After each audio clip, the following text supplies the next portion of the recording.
Here we have a 1964 Impala perfect circle cruise control unit. You have your motor here, you have your cable attachments, you have this rod here which changes your speed settings. Here we have it all apart. Here's the inside. The white gear there drives your cable to your speedometer. This piece here glides back and forth when the speed changes. We have a centrifugal unit here that spins, that's weighted, and as it spins around, the weights drive itself out, which drives up this piece here. You'll see it later on in the video. Here is the assembly. That's the electromagnetic part. This is the piece here that drives the rod to the carburetor. Here we have the electrical contact plate. Just take it all apart. I'm going to grease and clean it all, and then we will test it to make sure that it works. So while we have this apart, we might as well test the motor. As you can see, I'm just using a 12-volt power supply here.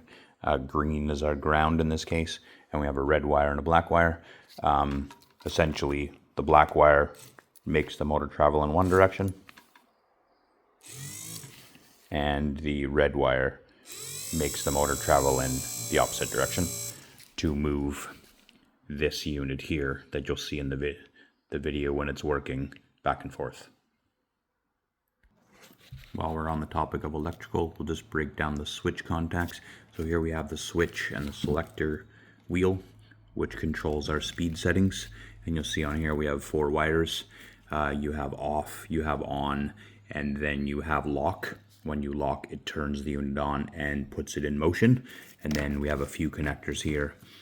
This connector here, which is your red, blue, black, and green, goes to the cruise control unit.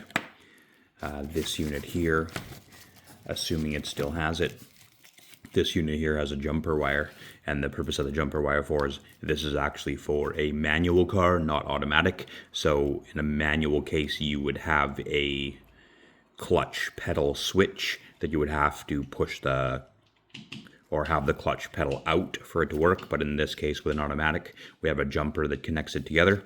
And then we have this connector here. This connector goes to the brake pedal switch. You can see in this instance, I have 2 of the wires connected together to simulate the switch in the out position. There's 3 wires, connectors on this connector, and what that is when the plunger on the switch is fully out, then the cruise control is able to operate. Once you depress the brake pedal and the switch is halfway down or fully depressed, what happens is it actually sends a signal to the unit to come out of lockout and turns the cruise control off until you reinitiate it by pressing lock again. So we've got the unit all cleaned up and put back together. As you can see, we have our positive from our wiring assembly to positive, and then we have ground to our casing here. Here's our switch. This is off, on, and lock. And as you can see, for this purpose, for testing, what we're going to do is we're going to use this drill. I'm using an old cable that's already broken on the end, so I don't recommend that you do this with your cable. I would recommend putting a piece of rubber over the end of your cable possibly, and then somehow drive it with your drill. But in this case, this cable is already messed up. What I've done here is put a zap strap on my drill so I can kind of keep it as a constant speed. And then what you're going to see in a minute here, once we get it going, you can see how everything works. So we got the drill going, and as you can see down in the bottom there, the cable's spinning away. This thing here, the spring, puts tension on the drive here to set the speed. So right now we're in the off position, and as you can see, you'll see when we turn the switch to on, you'll see that now we're on. Now we're on, and then what we're going to do is we slide it up to lock, and when we slide it up to lock, the electromagnetic unit, as you can see here, is now attached to here. And what happens is we're going down the road, and as we turn our dial here to adjust our speed, you'll see that the unit adjusts itself. Our control rod goes from here and it goes to our carburetor. So once the cruise is set and we're going down the road, if we increase our speed here, then what will occur is this will actually pull the rod away from the carburetor to increase your speed.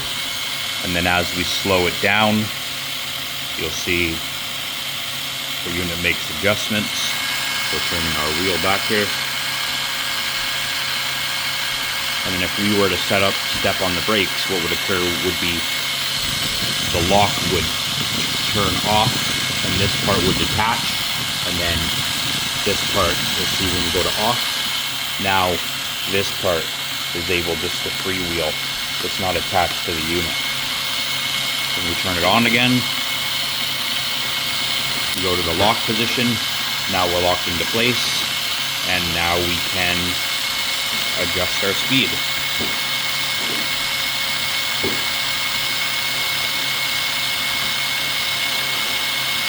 You can see here, as we turn the wheel, it pulls down on this assembly here. The more the spring goes down, the higher the tension, and the more centrifugal force required to move the weight out.